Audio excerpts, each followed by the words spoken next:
So this week we're continuing our work restoring the vintage King Amusement Company supersonic rocket ride. Earlier this year when we pulled the drive shaft, found a bunch of damage to what I'm going to call the lower stub shaft. A large chain sprocket slides over this stub shaft, then the main drive shaft attaches to the sprocket.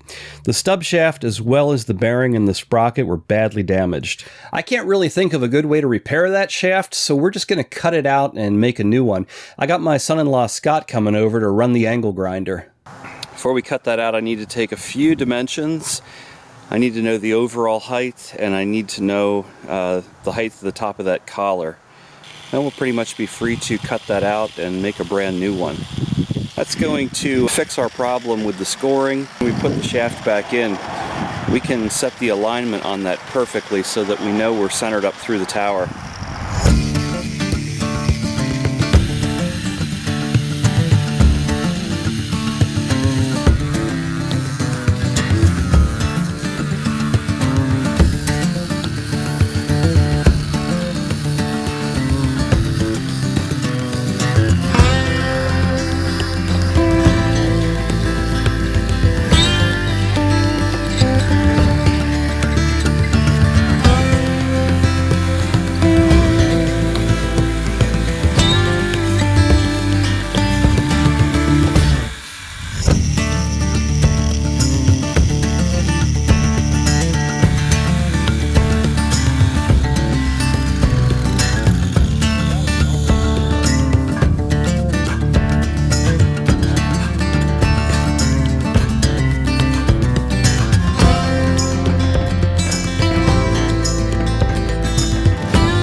We got it out, but ran out of grinding discs before we were able to clean up all the remaining weld.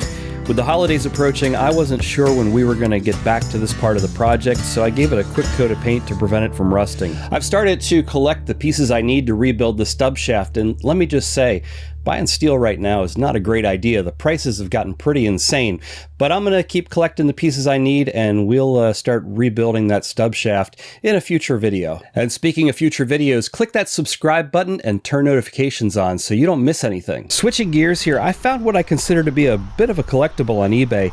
I came across this King Amusement Company ride emblem. Now, I'm not sure what it was originally attached to, but I thought it was an interesting conversation piece, so I picked it up.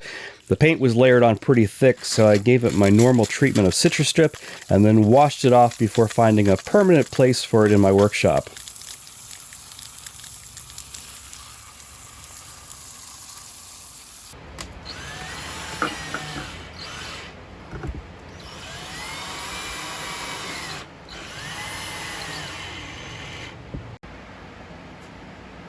Speaking of citrus strip, I have finally admitted defeat. The paint stripper works great on most of the ride. The paint just peels off in sheets.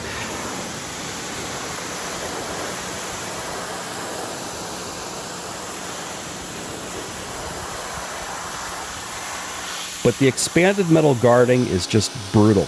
Too many nooks and crannies. I finally decided I needed a sand or media blaster of some sort to finish this job, so I started looking around. As luck would have it, I found one at a nearby Tractor Supply. The price on this had been severely marked down, so I drove over there and had a look. The box was a big mess. It looked like it had been purchased and returned, possibly several times. Store manager went and took another $10 off the price, so I wasn't sure what I was getting myself into, but I brought it home anyways.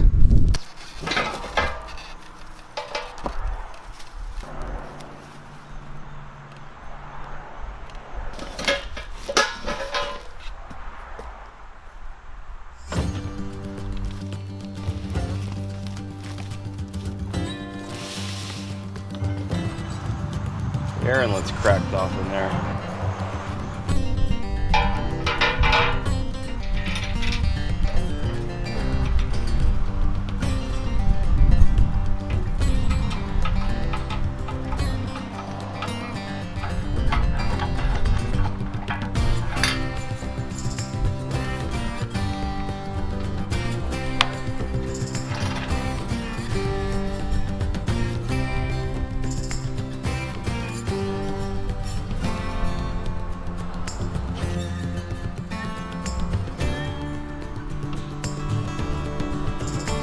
So I have a number of different extractors and internal pipe wrenches, but I think this one here is the only one I have that'll actually fit inside there. Everything else I have is either too big or the taper on it is too long and it bottoms out before I actually engage the pipe. Now it's digging in. So looks like we got one shot to try to do this here. It's not budging. Alright, looks like we may need to take it all apart and put it in the mill.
So I saved a ton of money, but I ended up spending a lot more time repairing this thing than I intended to. But I think we're finally to the point where we can make some progress, and if you want to see that progress, click that link to the left and come along for the ride.